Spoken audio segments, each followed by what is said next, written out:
This conference will now be recorded.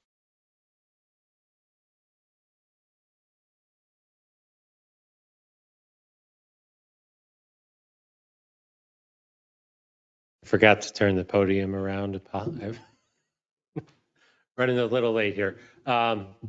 So Dave Manhart, Director of Community Development with South Whitehall.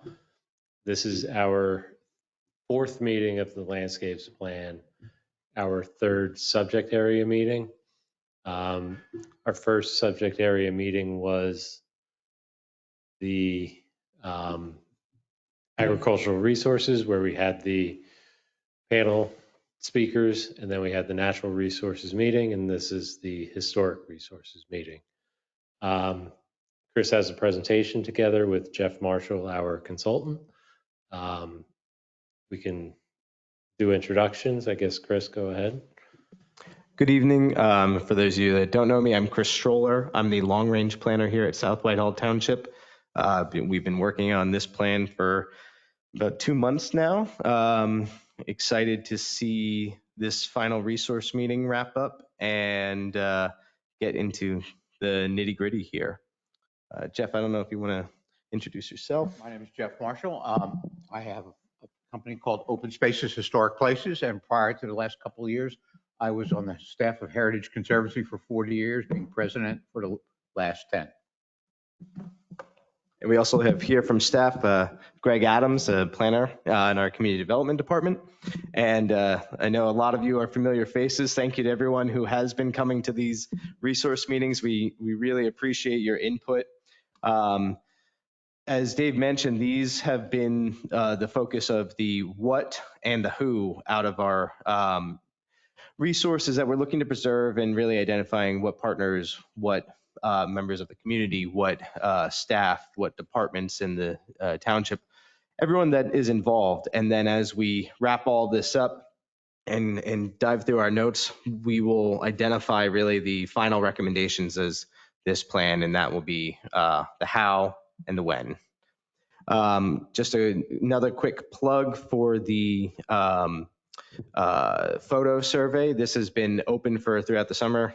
Thank you to everyone who has submitted your photos through this. For those of you that haven't, haven't seen this before, we are talking about preserving landscapes. We're talking about preserving beautiful areas throughout the township. Really, what we're looking is for you to tell us, show us actually what areas of the township that you're interested in seeing preserved, some of your favorite areas where you have stories and memories. So you can go to the township website, and this should be right on the homepage, the landscape photo survey, or you can look at the QR code here, and you can either take a photo with your phone and submit that, and actually it'll tag the location. You can drop a point into where that picture is. This helps us identify places throughout the township where we can start to identify where people are looking in some of our collected landscapes. And we are also, you can also submit digital photos through this survey as well. At the end, I'll kind of highlight another opportunity to provide input in a potential partnership with the Parkland Area Library. As those of you who have been involved in these meetings in the past, we usually like to start with a poll from the audience.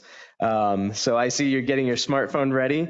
What we're doing here is if you can pull out your smartphone, you can go to this website, menti.com. And when you get there, you want to type in the code 54879035. And for those of you online, you can do this as well. And I'm going to jump out here just so I can actually present the questions. And if anyone doesn't have a smartphone, you can tell us and we can enter it in as well, and it'll show up. So the idea here is we're answering the question, what does historic mean to you?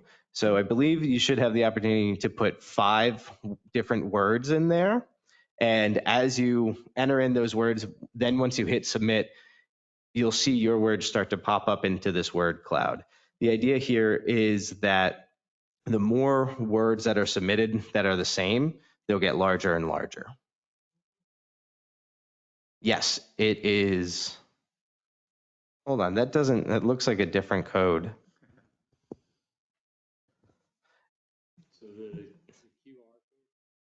Let's try. QR code worked.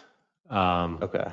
I didn't try put the code in, but that is a different code. Let's try 32731875.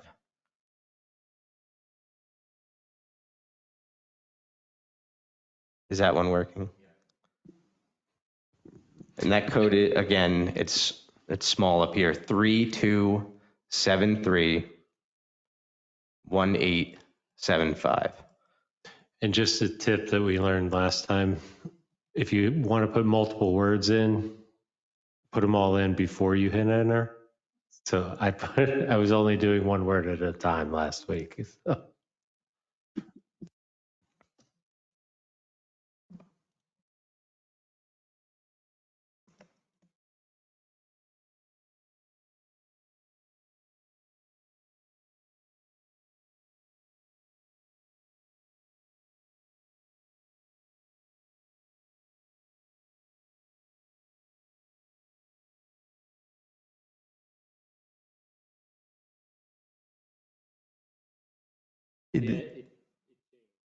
Yeah. So you don't have to use the dot anymore.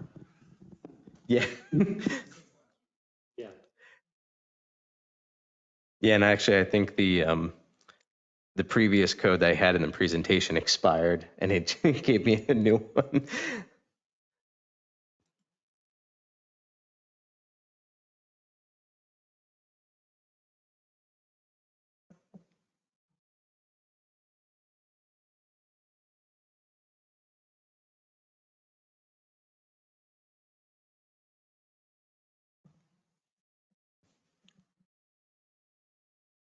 Okay, it looks like we have 6 responses, so I think that's probably all the groupings of the people here and online.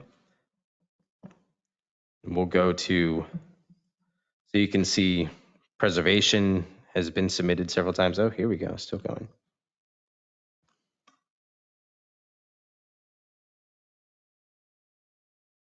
I think I see BALUED. I'm assuming that meant valued. And we're seeing lots of that. Valued, value, valuable.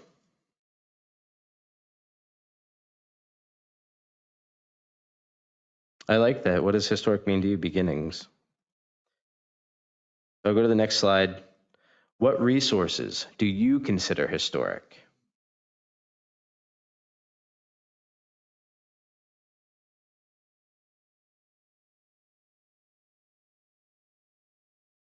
There's values again, but I assume this is values in a different context.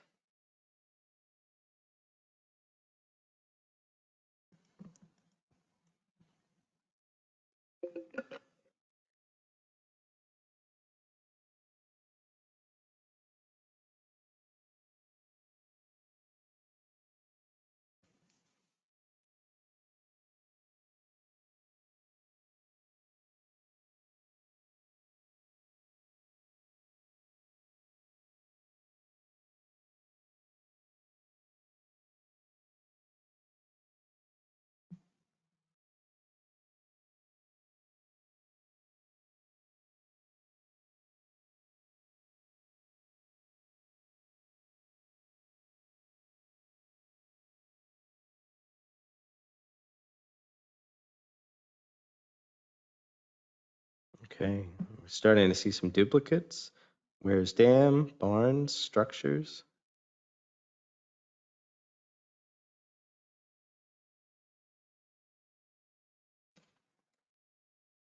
+50 years old. That's I know Jeff and I were kind of discussing earlier, what's the context for historic, and it's interesting because we certainly have, a lot of building structures, homes in this township that are more than +50 years old, and it's It's funny, the timeline of what we start to look at. And that's some of the things we'll be discussing tonight. Okay, let's go to the next one. Okay, so here's an interesting one. Who is responsible for historic preservation?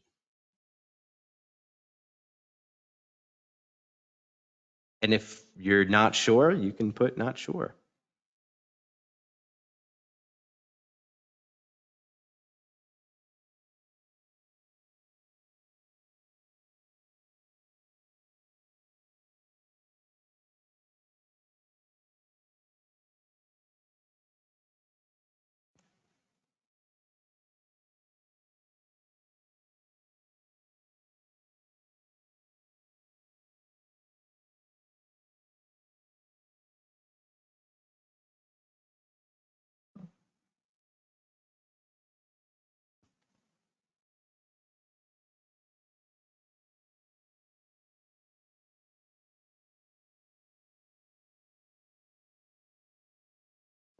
So, Interesting. yeah, one of the things that I see owners is in there a couple of times, and it's homeowners, historic structure owners, property owners. So one of the things we can do is go back in and kind of clean it up so that we can, like owners, because the words get larger the more times they're put in. We can go in and kind of adjust it so that it shows that ownership has a higher response. And there's a conflict between historical societies and historical society. Same thing. Mm-hmm. If, Yeah. if, and that's, curious because preservationists, you try to preserve historic buildings. As a historic society, you record information and perhaps I've always said, there's a house going to be demolished, a historical society would like the date stone, a historic preservationist would like to see the building remain. So distinguishing historical, which people who study history, and preservationists, which people who try to preserve it, aren't always the same thing. And a lot of historical societies' missions aren't preserving artifacts in terms of buildings or structures, but they are the history and the story. And that's something that, as a community evolves, understanding what the local historic societies do and don't do, and maybe if there is a need for something they don't do, to think about another group.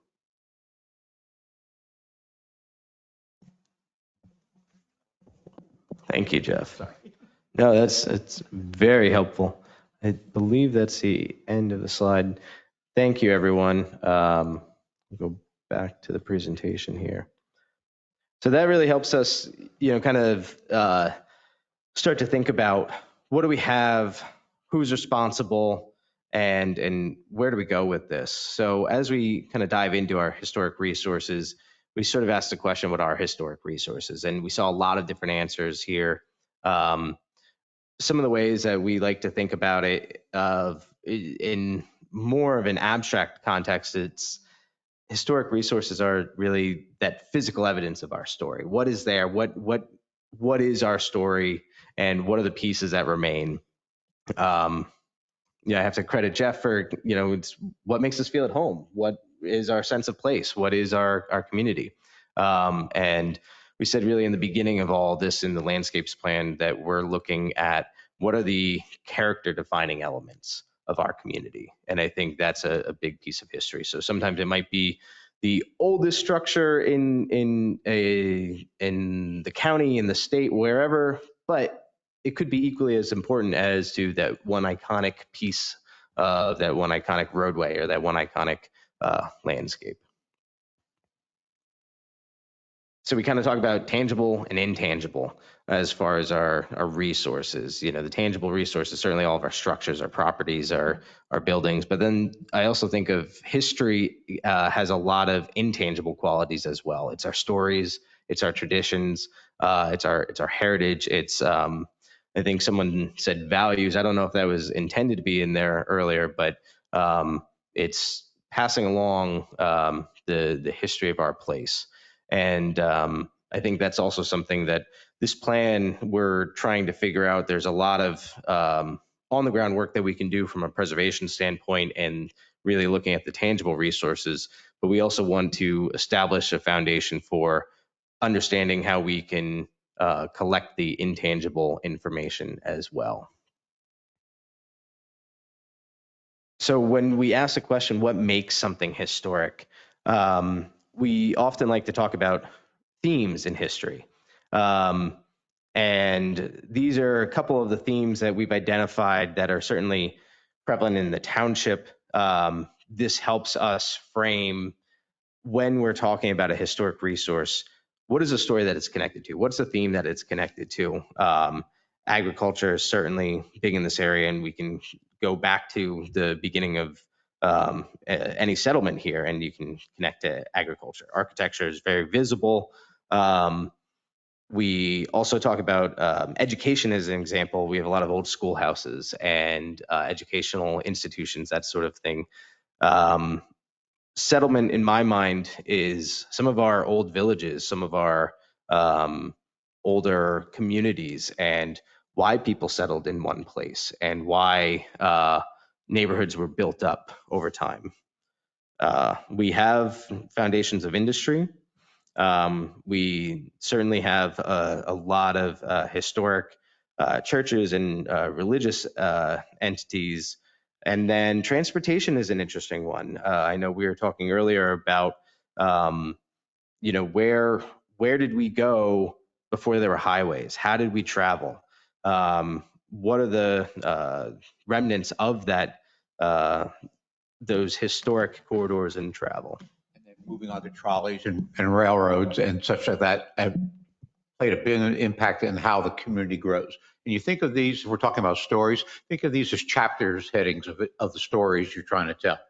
Where would you put a certain structure, a lime kiln, the railroad station, and things like that? And this helps frame it, and it also helps you and people like me and people at the state who review these things understand it in what we call context. How is it similar or different than other schoolhouses, other this, other that? And we're coming to this later about the state and the national, but we're focusing on what does the community recognize, what do they want to see, and what do they want to see preserved, rather. So then, as we think about kind of the physical properties, we like to identify what are the categories of these physical properties. So one of the easy things that we can look at are buildings. And in the context of this plan, where there's so many ways we can go with this, what we've done is looked at the framework of what we'll talk about later with the National Register of Historic Places. And the way that they look at buildings are really a structure that was constructed for the purpose of gathering human shelter. So when we think about this, we think about our homes, we think about our churches, we think about our barns, anywhere where people inhabited that area. But then we have other structures, other pieces of infrastructure, and these are, just to separate, these are areas that aren't built for really human use or inhabiting these areas, but these are maybe more of our general pieces of infrastructure, our bridges, our dams, our roadways. We talked about lime kilns and pieces of industrial use. And then our objects. So these are really these are pieces of history that were created for purposeful in a significant place. And some of these are sculptures, some of these are art installations, monuments, mileposts, also pieces related to industry. And I don't know, Jeff, I don't know in your experience if you have other significance of objects as they're looked at in the historic context, and if you have other examples. I think the most famous object in terms of when people talk about historic preservation is Lucy the Margate elephant is on the National Register as an object. So it is something that is, in this case, monumental. It is something that tells its own story that doesn't fit in any other category. So that's helpful. Yeah, this is the one that I struggled with of, what do we have in the township that is in a building or a structure of some sort It's kind of the catch-all for the rest. And then we have sites, and sites are significant because of the place that they are. These are where you'll have your battlefields, your specific villages, maybe a site, I think of Paul Revere or something like that, campsites. This is a more general location. And that's also archaeology, which we are not going to go into because of the difficulty and the state's policy of not publicizing archaeological sites. But there are sites that something significant happened, and the only remnant is the actual ground itself or what's underneath the ground.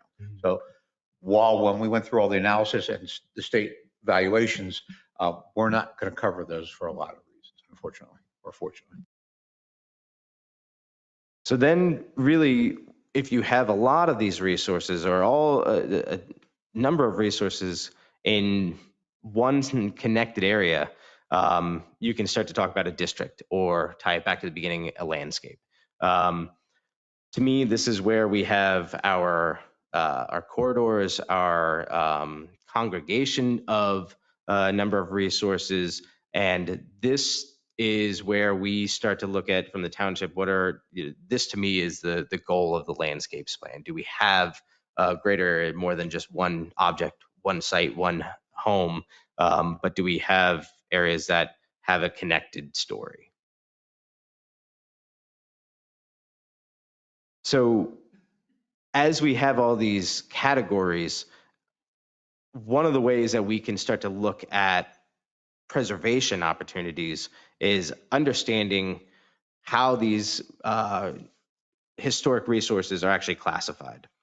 So what we've been playing around with is the idea of a kind of a 4-level classification system with I'll say the highest, the class 1 is really, it's listed as a National Historic Landmark, or it's listed on the National Register of Historic Places. And we'll talk in a little bit about that process and what that actually means.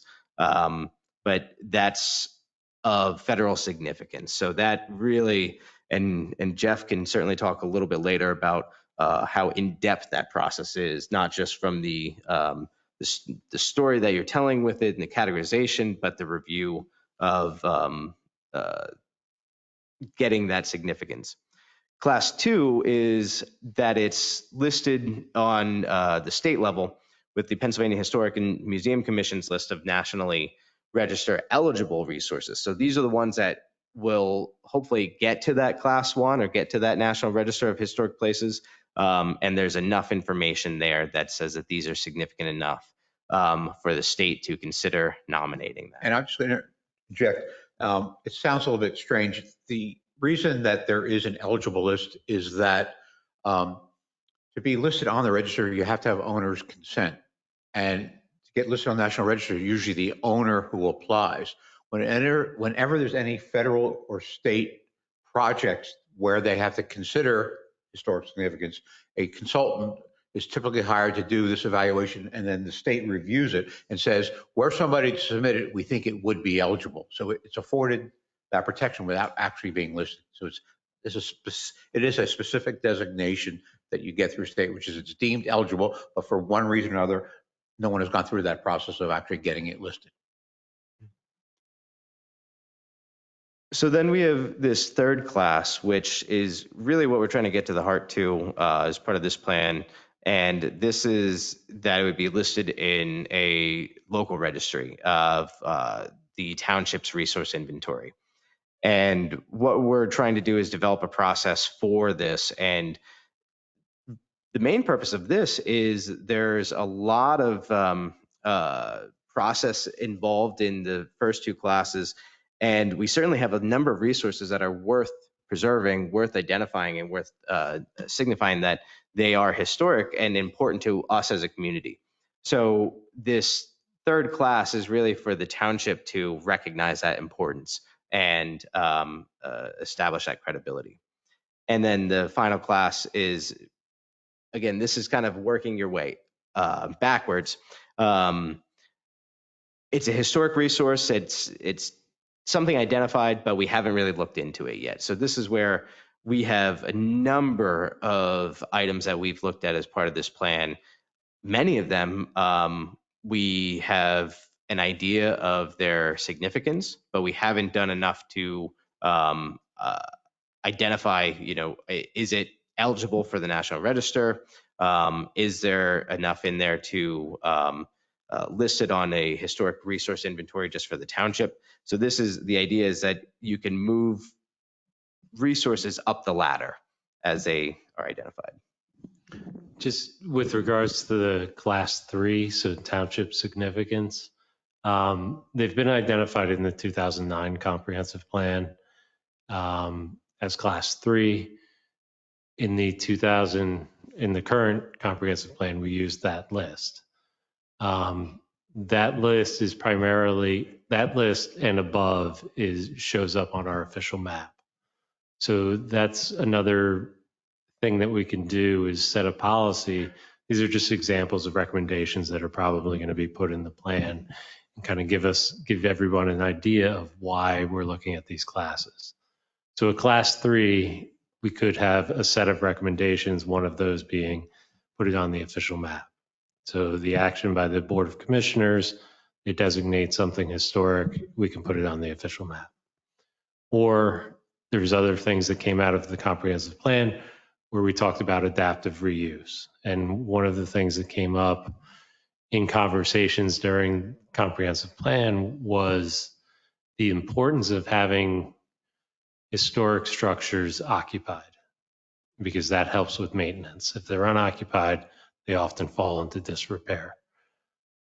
One of the ways to encourage or incentivize occupation is enhanced uses or something of that nature. So the idea of having this class 3 allows the township to say, all right, the township believes this is significant to the township and it unlocks these incentives, is one of the strategies that we're likely to put into the plan. So just to give everybody a little background of why we're kind of formulating things this way. And it's also important when a property owner, and I'll use the term developer, whatever, someone who's not interested in its history can't say, I didn't know it was important, and I just came and I knocked it down because I just got a demolition permit. And hopefully it puts a red flag up at the township level for a demolition permit to come in for something that's on one of these, some sort of review. That's to be determined how extensive it is or how rigorous it is, will happen. And you won't be able to come in at 11 o'clock for a demo permit and the building be gone by noon. And that's a good transition into kind of the next piece of this, really the who, and that's who is responsible for preserving history. We asked this question in the beginning, and as far as historic resources, it is very complicated, and there's a lot of layers, but there's also a lot of directions that you can go. So hold on, we're gonna get into a little bit of history here, but you guys showed up for the history resource meeting. So I just want to kind of highlight some things that we should be aware of as a municipality of the process that has been laid out for historic preservation. And we can sort of start to identify where the gaps are and where really our significance is from the local level. So these are just a couple really important pieces of legislation over the years, starting in the turn of the century with the Antiquities Act in 1906. This really set the national policy of wanting to preserve American heritage on the cusp of the Industrial Revolution, on the cusp of the country changing. There is the need to preserve how we came to be America. Fast forward a few years later, and you get a little bit more, for lack of a better word, we'll have teeth to that. And there's the Historic Sites Act of 1935, and this really was the first step in the process to fully preserve and protect some of our historic resources. And this authorized the Secretary of the Interior to really recognize properties of national significance. This established a National Historic Landmarks Program, which is run by the National Park Service. We'll talk a little bit more about that. And then it really kind of put the federal government ahead in identifying what some of these resources are and how they should be protected, and giving them the authorization to do so. And then really what's probably most significant to us in the modern era is in 1966, you have the National Historic Preservation Act, which expanded that role to state governments and local governments. So this really put more process into place for some of the things that Jeff has kind of talked about. This started our state historic preservation offices, or SHPOs as we call them. This act established the National Register of Historic Places, which we'll talk about the distinction between that and historic landmarks. And then the Section 106 of this act is really something that it comes into place every day. And this requires federal agencies to consider impacts to historic resources. So if those, oh yeah, I was going to say, if those sites are identified and there's a project with federal funding or someone involving federal property, this really identifies what the impact of those historic resources could be. And none of these affect the private property owner. These are all protecting resources, at least 1996, protecting project properties from federally funded, licensed, or authorized undertakings. Then, again, the states followed a similar pattern we're going to talk about ahead. But this, again, has nothing to do with private property owners. Did you want to? So we talked about the historic landmarks and National Register of Historic Places. Really, National Historic Landmarks, these are administered by the National Park Service. Very strict evaluation criteria in the process. There's over 2,000, but when you talk about the entire United States, it's really not that many. And these are of exceptional value and significance in the United States. Then you have the National Register of Historic Places. This is a robust list that is administered by the National Park Service. But when we talked about that State Historic Preservation Office, it's really up to the SHPO who is going to nominate, working with the authorization of the landowner for that property, to request that a property of significance get onto this list. Now, Jeff has talked about how this really is something that is available to people, but it really doesn't prohibit anything from the landowner. It's a great opportunity to raise awareness. It unlocks, I would say, tax credits and incentives to actually go back into that property if it is recognized as a historic place. Jeff, I don't know if you want to talk kind of about the importance of this program. Right. It, as you said, it has the recognition, the cachet of that, but also has, as we said, protections.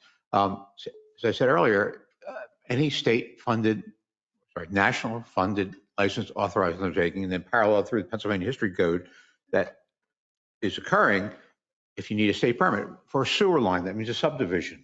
If it's a road widening, if it's a pipeline, if it's a power line, if it's a new bank for FDIC, the property owner / developer has to fill out a form. It's reviewed by the state.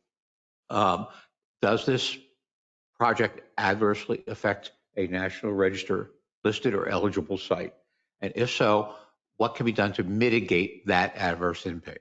Doesn't mean don't do the project, but you have to do something to offset the loss to the community of an important property. And the National Register, in a nutshell, is properties worth saving.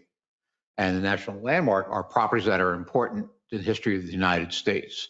So that's a subset. But again, the idea is the state of Pennsylvania, in this case, and then verified by the Department of Interior after going through a rigorous investigation, has determined that a property is worthy of preservation. Yeah, and then it kind of talks about the role of our state offices and some important state legislation. You have the Pennsylvania History Code, which has kind of taken some of those the pieces in the federal legislation and applied to Pennsylvania. And really, this also helps when there are any state projects. It outlines what any state-funded projects or projects done by any state departments PennDOT is a great example of there's a pretty rigorous process that they have to follow for any project that they're working on to identify and mitigate, if necessary, historic resources. And I talked about that the State Historic Preservation Office, the SHPO, very important piece of our state government.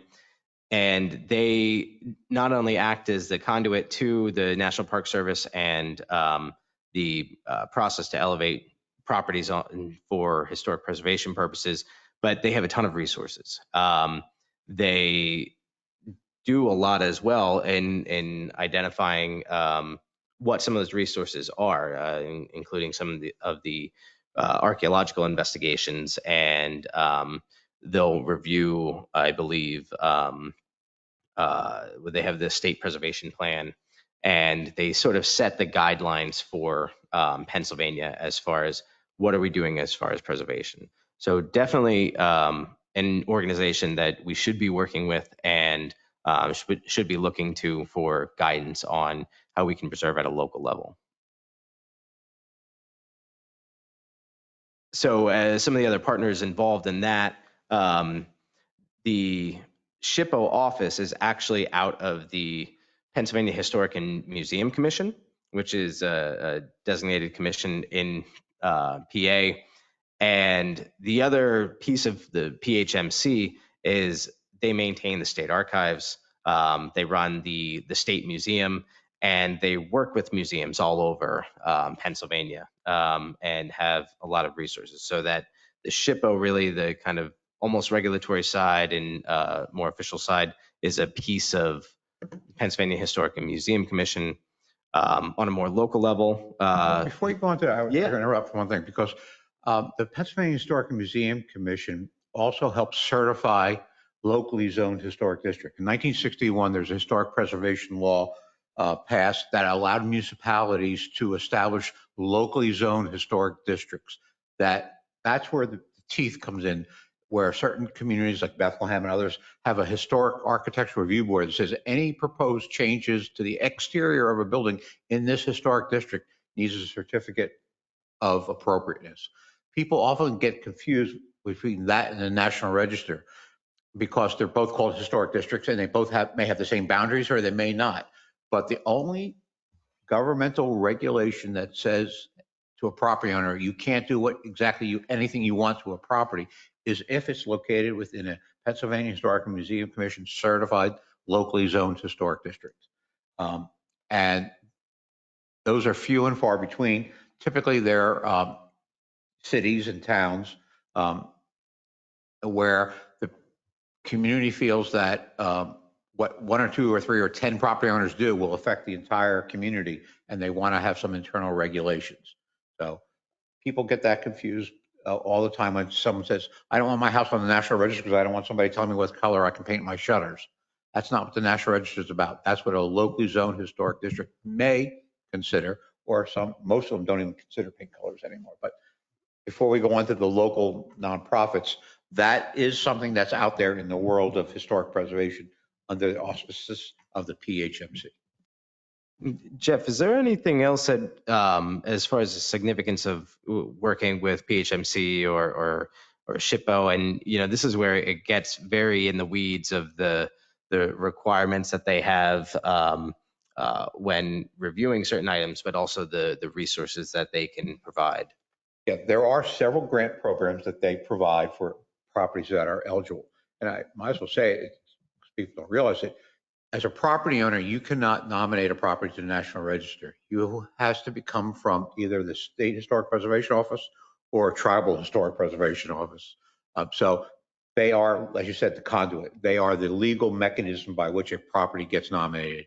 I just got one listed this week on the National Register.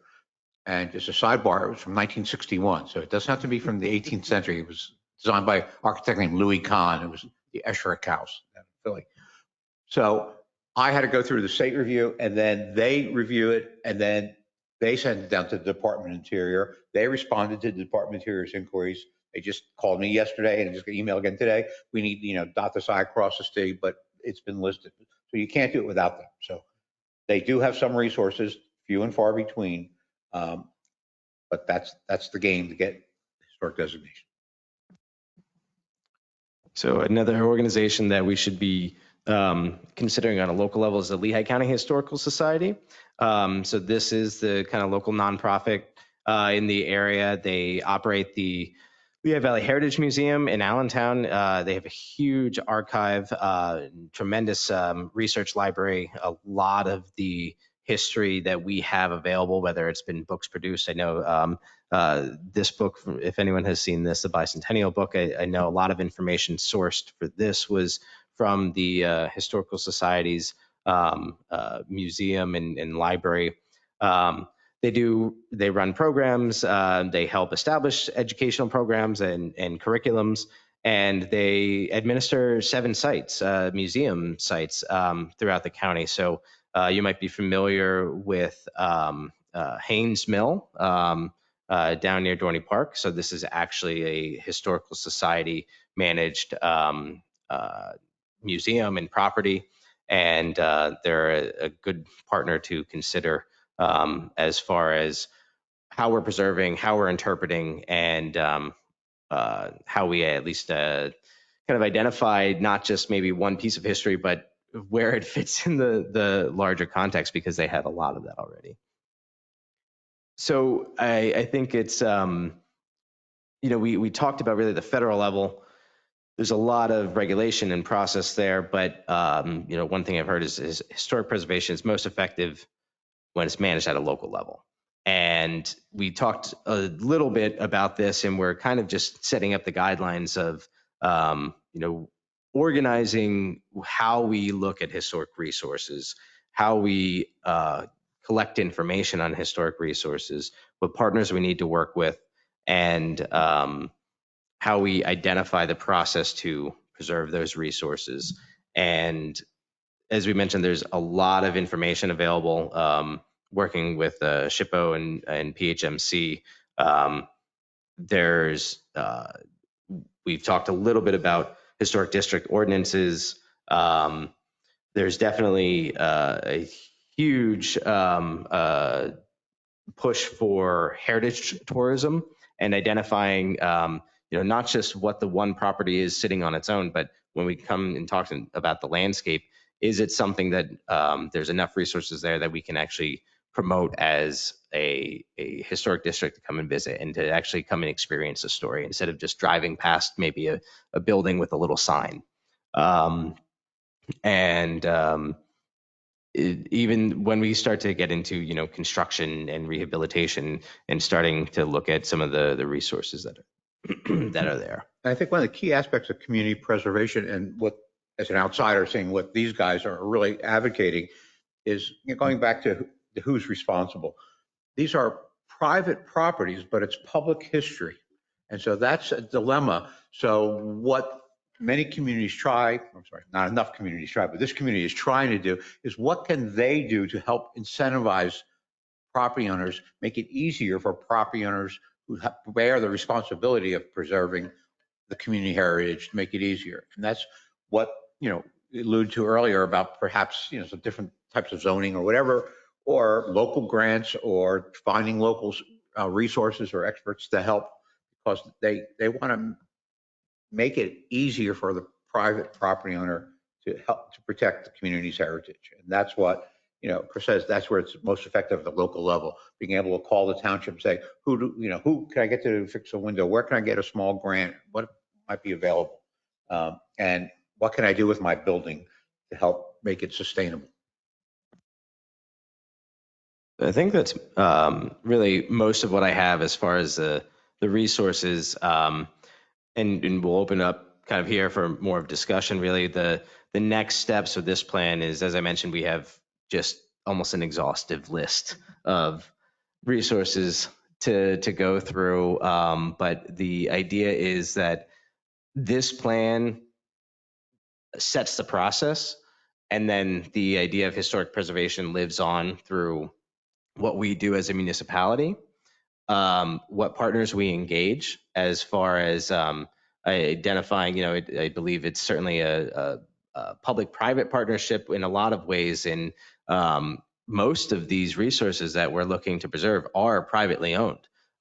So it's on, the community, the landowners, and the individuals who have an interest in preserving them to work with us as a municipality to identify how we can do that, whether it's through local designation, whether it's through identifying some of our project partners and getting some grants and working on establishing, kind of our local history. The other piece that we want to really promote is the idea of storytelling. I think we are looking to try to find a way to, it's been great to hear from the community. It's great to have all of you come out. We want to really, and we've talked to a lot of people so far, but we want it to be able to identify what the local community stories are. Some of you shared in the beginning of this process, things that might not be as significant as, Paul Revere running through the township or hiding of the Liberty Bell, but that our community history could be the corner store down the street. It could be the farm field that your grandfather farmed. It could be what we don't know. So we want to establish a process to be able to hear these stories, catalog these stories, and share these stories. So really over the next month, we'll be doing a lot of work putting everything together as we've talked about in these past 3 weeks. And then in October, we're looking to kind of wrap up this plan. And this is really going to lay out a pretty robust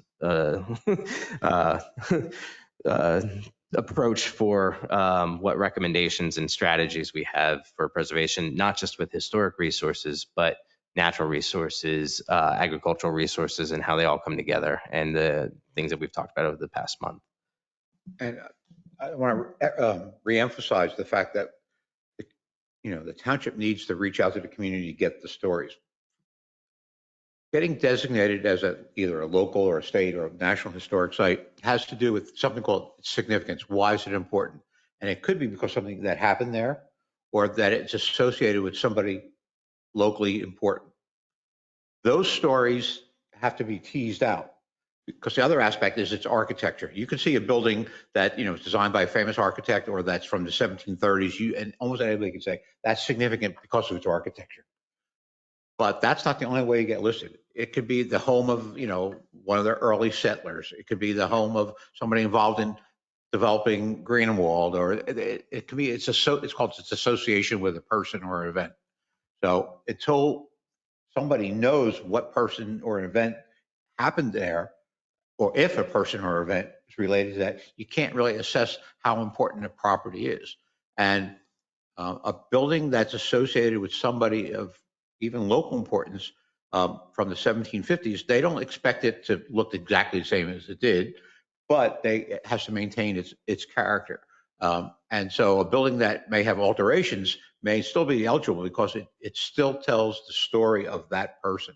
I always tell Chris that, talk about it's called integrity. If you're saying it's the home of Daniel Troxel from 1806, if he was to walk down the street today, would he recognize it? That's the way you determine whether something has integrity. It doesn't have to have the same window. I mean, it could be changed. You can say, you put a new front porch on or whatever, but he recognizes it as his house. And that's hard, very subjective, but that's the way the rule is. So it has to have significance, have some importance, and it has to have integrity, which is it still has to look like it did during its period of significance. And again, that has a lot to do with its history as well as its physical appearance.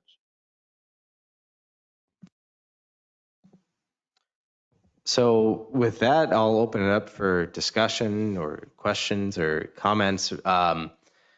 If anyone has anything related to the previous meetings as well and how this all kind of fits together, we can certainly talk about that. We just ask that you, if you do have any questions or anything, you talk into the microphone.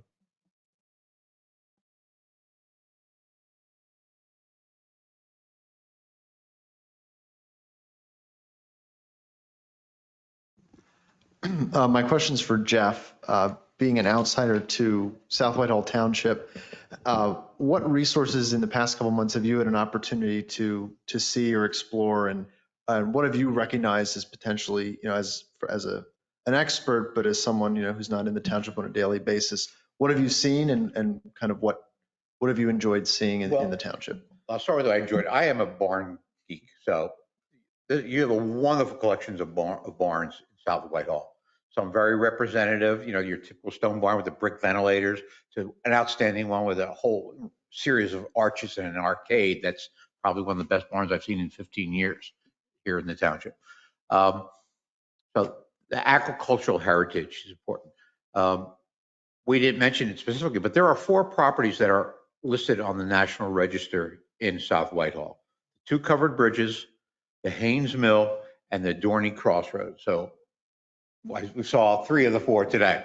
And, these covered bridges are just wonderful. I mean, everyone likes covered bridges. I mean, so that's that. There are also 12 properties that went through some sort of review, either because the property owner submitted it or because there was a project. And of the 12, I think we went to see, we went together, or I went afterwards, and I saw about 5 or 6 of them, including the village of Mechanicsville. That whole village was looked at, probably had to do some road widening in that terrible intersection. And that somebody made a determination that that village is eligible as a historic district. So I went to look at that one just specifically. We went and did not find some things that we were looking for that are associated with, the trolley history, the railroad history, the extraction industries. So most of the things I saw were early houses and barns, and then in Greenwald, that there's a whole lot of houses in the township from, say, 1900 to 1920 or 1880 to 1920, Queen Anne, Victorians, things like that, that are just remarkable buildings. And part of what makes them special is they don't build them like that anymore. And once they're gone, they'll never be built like that again. And so we saw a dozen or so that we just said, this is a remarkable house, and should be preserved. And then there was a couple of farmsteads. A farm is surrounded by agricultural fields, which is a historic resource in its context. And to me, it's a combination. As I always tell people, it's the houses in the field and the fields around the houses and barns that together make it. And we saw I'd say half dozen, 3 or 4 that were just outstanding. So there are a lot of things to be seen. And, the issue with the difficulty I found is I get turned around all the time. And, with 22, the Turnpike, and, 309, trying to get from here to go get a banana split, I, got lost. So, but there are a lot of resources, and there's still a lot of context. And that's the key thing that Chris has mentioned earlier, is not just preserving the individual resources, but is there like a historic thread that binds them together, a trail, a theme, 18th century Pennsylvania German houses, 19th century Pennsylvania bank barns. And so, yeah, I mean, I can go on forever, but yeah, there are a lot of resources here. Jeff was drooling over some barns. Definitely. He's very impressed with some of our barns. One of the things that I kind of just going through tonight, I've been thinking is we'll probably look at developing, with the themes that we talked about earlier.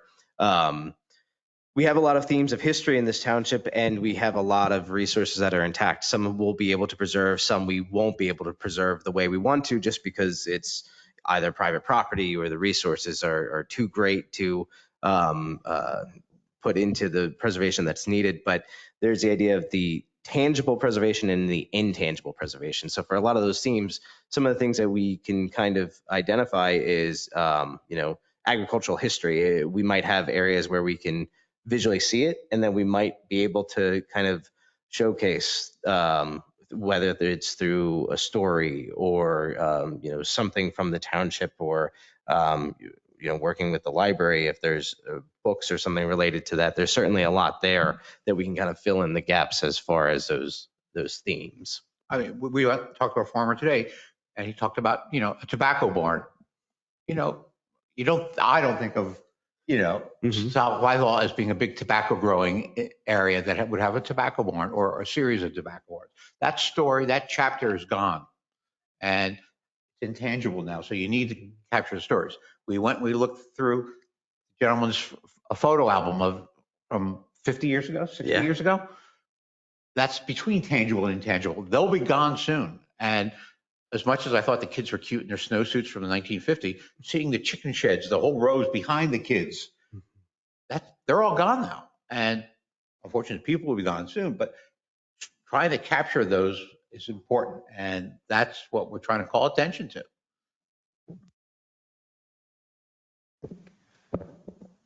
I appreciated your comment earlier about historical societies and the differentiation between them, because I once interned in college, when I was in college, historically, a long time ago, at a historical society that did both, right? That had that, they preserved a building which served as the museum. There was another building on the plot, plus then they told story and had artifacts and so forth. So that being said, is there any movement or thought about creating and or supporting some sort of historical society for South Whitehall Township that might be able to help further both the work that's being done here and the future work that you want to complete? Yeah, it's a great question. It's definitely something we're looking at. And I think the biggest thing we want to see are examples of how some historical societies function well for the ideas that the uniqueness of what we have, where we might not have one particular site. Sometimes I've seen societies where they're very focused into, we have this one building, it's located, it could be, connected to municipal context, and that's great. Or it could be, there isn't much left, and then they're putting on, shows or sharing stories and all that. I think we need to kind of dig through our resources more to identify where those missing gaps are and what type of entity. And we talk about this all the time of, there's township responsibility, there's quasi, governmental responsibility. There's a lot more opportunities for outside of the government perspective. And there's a lot here. And I think that's something that I'm sure Jeff would agree with. There is a lot of potential here. And I think understanding that potential, for us to understand that potential and to identify what those opportunities could be, will hopefully get people excited to maybe help us establish something. But we don't know exactly what that is today. And a lot of communities start real small. They start in a township building like this with a display case. And they rotate it. They ask the community, and then people say, well, I loaned you this photo. Well, let's make a copy of it and let's keep it someplace. So you end up with a closet, a room, whatever, in a township building or in a library. But sometimes it's just that there's a display case, a display room, that it's in the back of this room or in the hallway that has rotating exhibits. That's a big word for what they usually have. That may just be pamphlets, photos, things like that. Just get people to think about it and then see if the momentum grows. You can't drop that in. It has to be bottom up. It has to be the community. And then the township with its facility or a library with its facilities either host it, or a society gathers enough energy to get its own structure, which gives it a whole nother set of responsibilities and difficulties and costs. But we talked to a gentleman today that said, if things were right, I have a building that, might be used for interpretation. So it's out there. And the other piece and, goal of this plan is to develop a process for designating resources. And once that process is, agreed upon and established in that plan, finding the proper entity to make those recommendations. For example, whether it becomes the Environmental Advisory Committee's role to make a recommendation to the Board of Commissioners based on this process, here's our recommendation for designating. So there's more than a few, there's a bunch of different pieces, and designating what a municipality or the township is most suited for, and then also looking at where we could use help, or if there's already existing organizations that can do it and run with it, is kind of what we're trying to identify in the plan.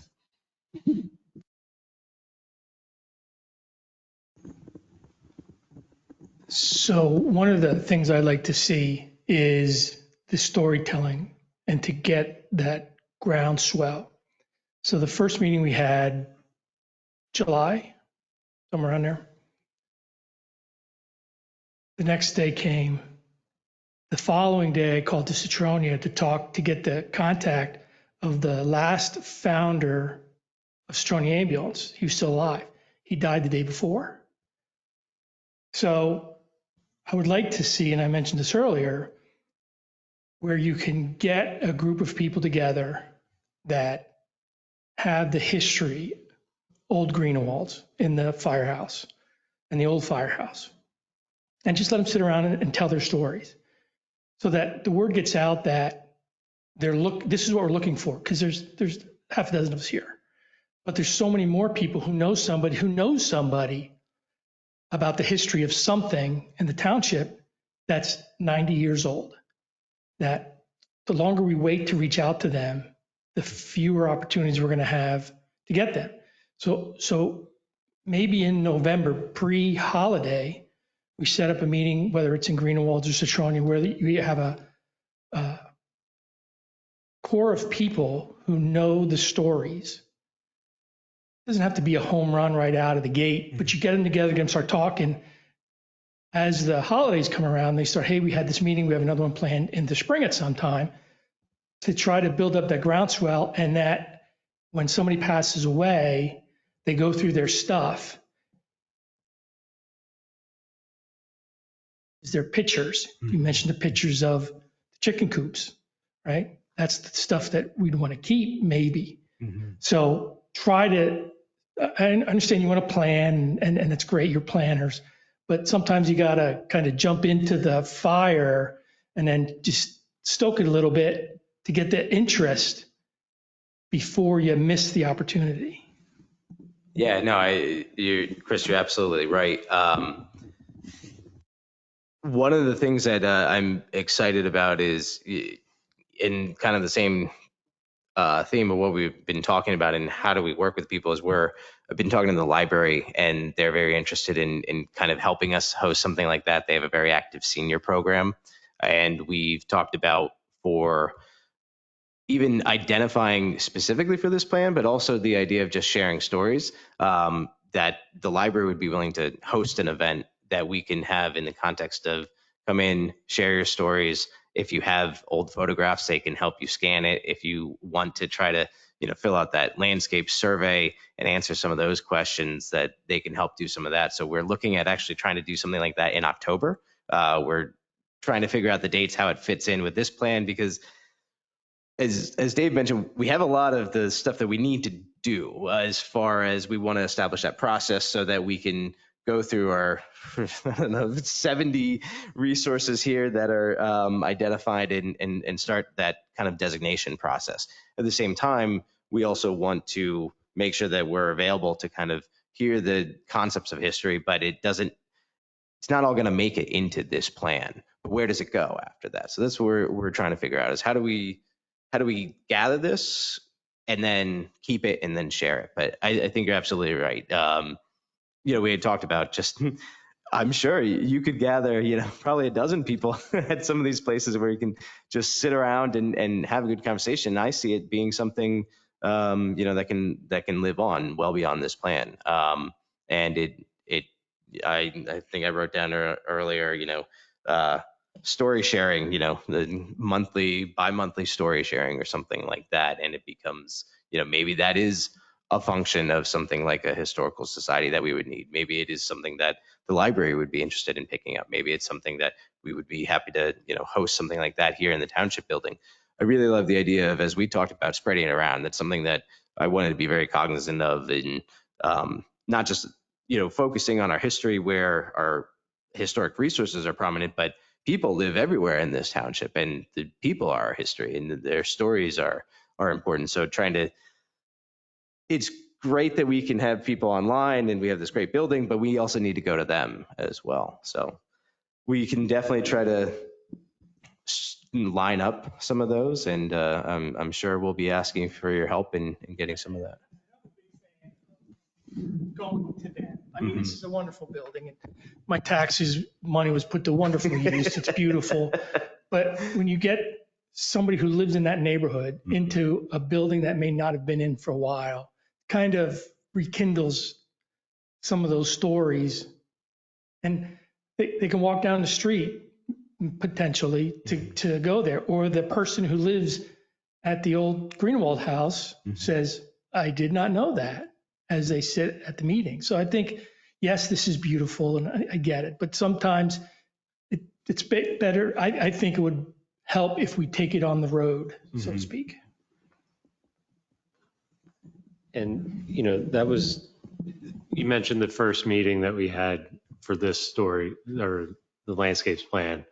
That was one of the things that we heard, was all the stories that were shared that night. And that was just one event.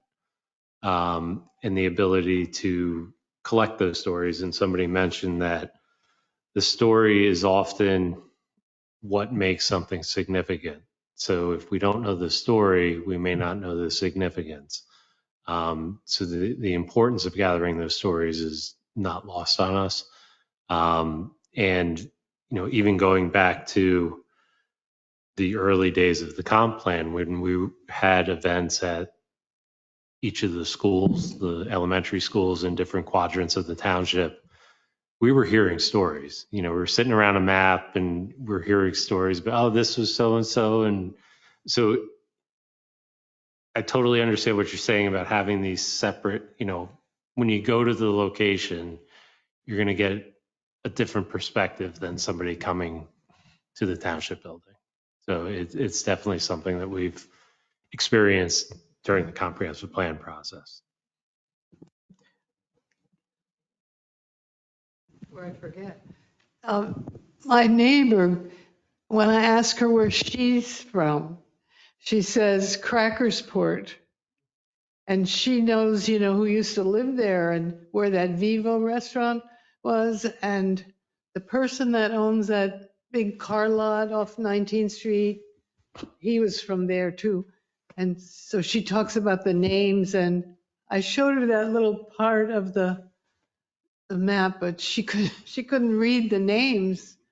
So I can tell her, I think she remembers a lot. Her father had a little farm there in Crackersport. Yeah, I think, so much of this, and I'm sure we mentioned at the first kickoff meeting, I see having our resources available, the resources that we have at the township, our maps, some of our history, kind of giving the framework and of those themes. And as Jeff said, the context. And then when we get these stories, where do those stories fit in the context? And then we can kind of place it in the right, and we can show it on a map, and we can establish it in, oh, well, we heard that story about Crackersport. And then we heard, from someone else, the story of the farm that used to be in Crackersport 100 years before that. So that's kind of the idea of how do we get all these pieces together? Because I'll be honest, we are a little overwhelmed with the resources that are in this township from a historical perspective. I was, very pleased to hear those stories at the first kickoff meeting. All the people that we've been talking to, I honestly didn't think we would get this much feedback from people with, really good concrete stories and their place in history and establishing this more, well-rounded history for us, other than, well, here's a building, here's a settlement, here's, a bridge. So it's really cool to see that people are interested in. We need to find ways to make sure that we can kind of reach those people and gather that information. Have to see if she has pictures, Yeah. see what she has. And I kind of alluded to it earlier that, the planning process is, we learn what's going on and we're learning things. And one of the things I picked up at the last meeting that, you mentioned something about is this map that we have on the wall that we walk by every day, and we see it every day, but not everybody sees it every day. Like we were talking about all these resource maps we had at the last meeting. We look at them all the time, but not the public isn't aware of them. So getting some of that information out to the public is going to translate into additional stories. Like somebody may look at that map and say, oh, it says Cracker Sport. I know so and so. So getting a lot of that information out is the other flips or the kind of ulterior motive to this.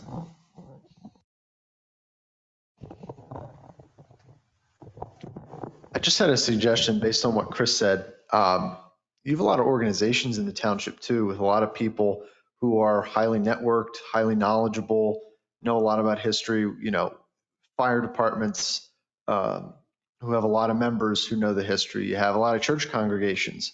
Jordan Lutheran, Jordan UCC are just two that come to mind. A lot of members with a lot of history. So any way you could either approach those organizations or have a table at a church event or at a fire company open house or anything like that, where, you know, a lot of the networking is already done for you because all these organizations have a lot of members. So if you could just tap into that, you'd probably get a lot of people and a lot of those stories without having to do a door-to-door outreach. Yeah, yeah, and I mean, I think establishing kind of what that framework is, and so that we can kind of replicate it, and we can say, hey, it's part of our preservation plan, and we're either going and listening in, and I know a lot of times those types of organizations are often looking for a speaker sometimes for sharing something monthly, so that like the story sharing idea, it can kind of go both ways. We could go in and there's the information gathering and kind of allowing people just to sit around and talk and trying to figure out a way to catalog what is all there and what is shared. But then at the same time, we'll hopefully be building this, robust archive of, the history of the township, and we can go and present that to people. And it kind of strikes another idea, and I'm jotting notes down constantly, is, a lot of times we talk about education and educating the public. And, once we have this plan complete, it's an opportunity for us to go to these locations and say, here's what we found out, here's what we discovered, and then start the conversation that way. And we can start sharing some of what we found out, and then it's likely to snowball from there and start building momentum. Because one of the things that planners hate to do is create a plan and just stick it on a shelf. So having a plan and then developing some action items out of it, and this sounds like an action item to me, is we have story collection sessions, and kind of build that with churches, fire departments, and local organizations. One of the easy ways to do a collection of stories is you take the map like this one here, you print it out, you put it on the table, and you sit around the table and say, how many of these names do you know? How many of these names are still in the township? And someone says, I know somebody, it must be their grandson. And now you start having a connection going back generations. You say, are you the grandson of Felix, whatever? Well, yes. Well, do you have anything from? Yeah, I have a little photo. I mean, just going to a church group, that, or especially a church that's got a congregation that's been here a while, and say, who are these names? Do you know these names? Oh yeah, he was the reverend, or he was this.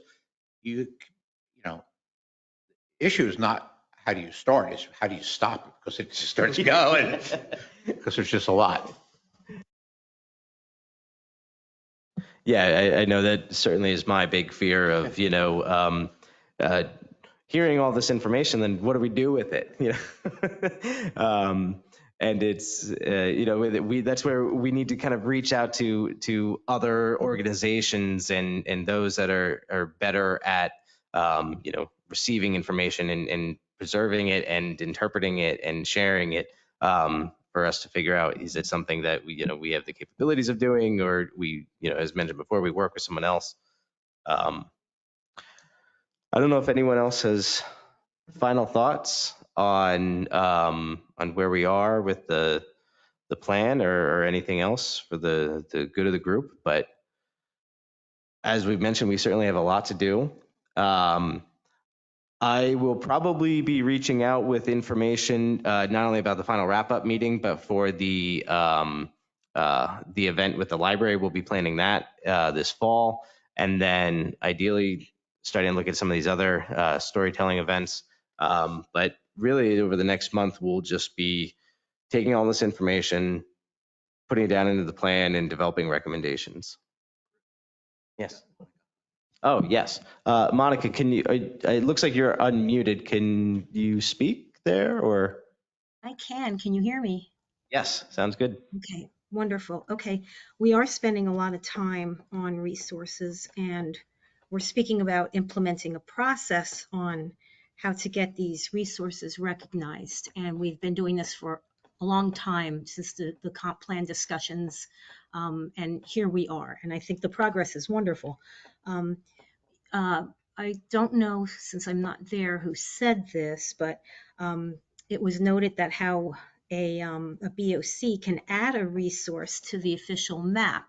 So after all this hard work, and say we do have a list of things that say our board would deem appropriate to put on the official map, what do we do to protect that? Because all it takes is a different board with a different vision, a different management team, and a new comp plan in how many years, to say, well, we no longer find this important enough to be on the official map, and it would be removed. How can we preserve it in township perpetuity, so to say?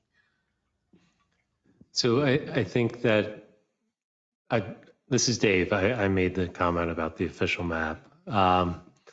So one of the things with having the separate classifications is I kind of see it as a magnitude of protections. I'm using my air quotes. I don't know if you can see them. So like a township significant or class 3 resource is something that another board or another governing body could come in and change that via however the process is established. They could come in and change something. But as things move up that list, you get another level of protection, whether it's state eligibility or a national register. So as things move up that list is how you get protections that frankly trump a township.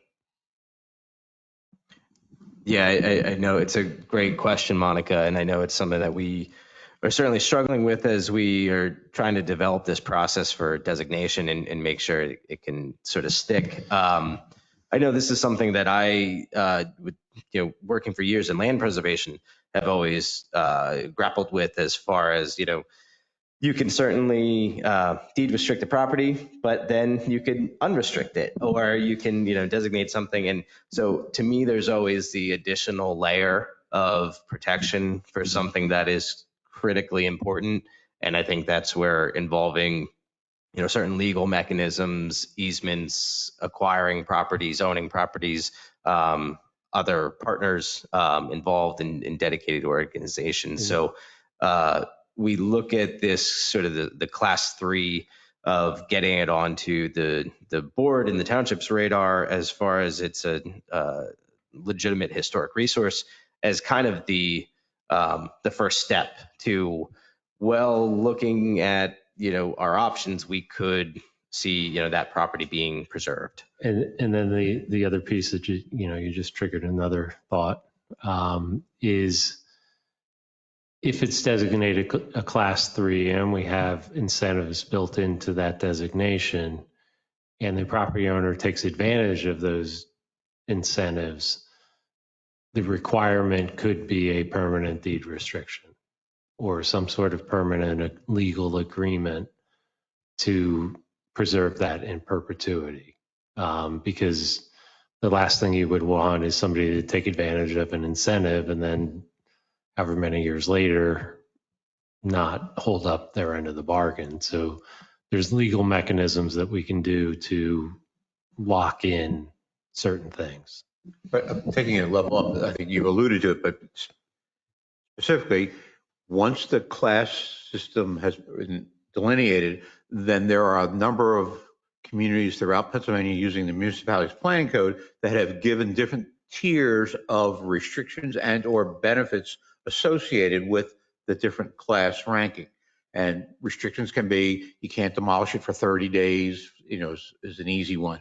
Or that if you have a class 1 or 2, you get some sort of special use so you can preserve it because you have a barn on 10 acres, you don't have 150 acres of hay to put in. How are you going to preserve it? How do you incentivize it? So what these guys, and we had this conversation today, what other communities have done throughout, particularly Chester County has been the forefront of these type of ordinances where you can go through different ordinances that have been adopted based on an inventory and get benefits or restrictions. And then, as you said, there are communities, even in Pennsylvania State, when you get a grant from the state, there's a covenant. And those are cases that are 20 years and 30 years because they recognize things change. But you do want to protect the public investment, which is, as you said, getting some sort of incentive and maybe not permanent.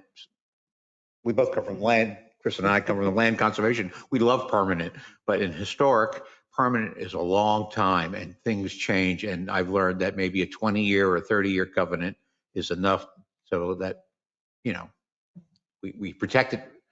But one of I think the key things is getting a delay of demolition ordinance keyed to anything that's on a certain level, 3, 2, or 1, or whatever they want. That, as I said earlier, you can't come in at 11 o'clock for your permit and have the building down by noon.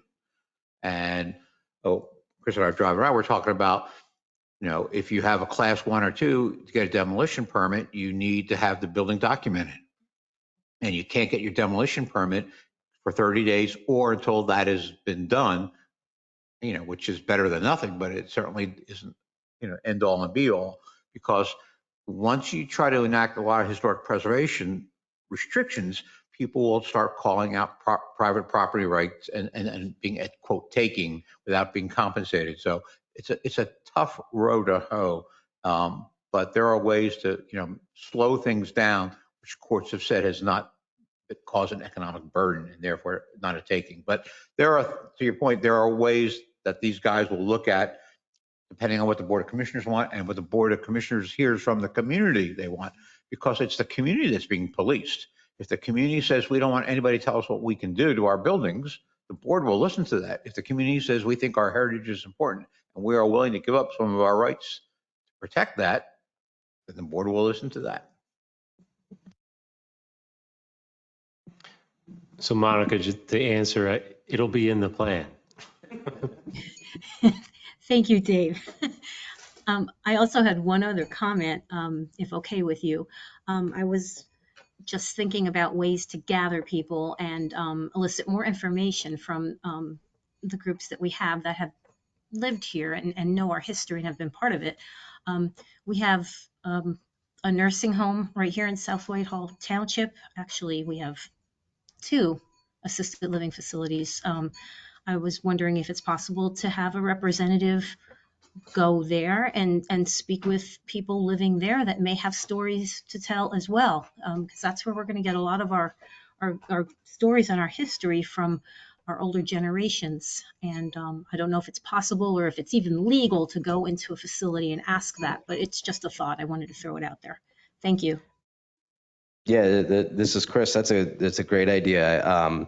As I mentioned, we're talking to the library a lot, and I found that their senior program is very active, and I think they're also very active in the community. And that would be a good question for them about connections that they have to those assisted living facilities. And I know that there are scheduled programs and things like that that go into those, depending on the level of assisted care. But I'll tell you from personal experience and having worked in land preservation and gone into some of these facilities to meet landowners and people who are selling their properties, I've heard some of the most amazing stories out of some of the assisted living facilities in this township and in the area. Yeah, it's true, and it's interesting. Some people, and we experienced a little bit today.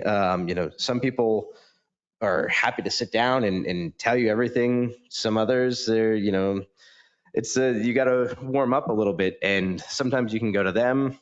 Sometimes they prefer it in a group. So it'll be interesting to, experiment in ways that we can kind of gather these stories. But that's definitely something I will ask some of our senior partners, what the best way to kind of get connected with the those entities are. Thank you so much. You're welcome. And with that, I don't know if anyone else has any other comments. This has been great. We really appreciate the feedback. Really appreciate everyone participating, and we have a lot to do. So thank you all for coming out tonight. This is not the end of, the public input. Certainly reach out. I think probably all of you have my email by now.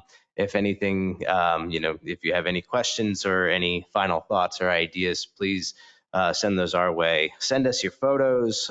We'd love photos for this plan. We love getting pictures from the community and sharing that. Just let me know, how to give you photo credit for that, and look for more information in the coming months from us. So with that, thank you all.